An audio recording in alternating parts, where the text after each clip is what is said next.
Let's install an LED shower light. I start out by drilling a hole in the ceiling for the light using a hole saw. I want to seal up the edges of the drywall, so apply some silicone caulking. To wire up the light, I need to install a junction box in the attic. I'm going to splice into the wire that goes to the exhaust fan. That way the light turns on and off with the fan.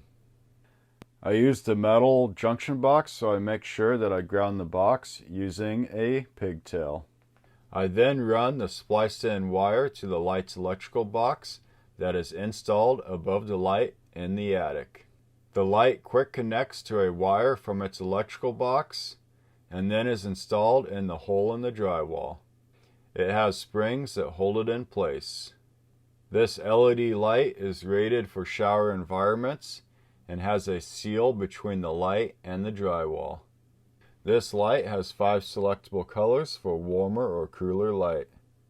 To change the color, the light needs to be removed to access the light's electrical box, which has the selector on the side of it.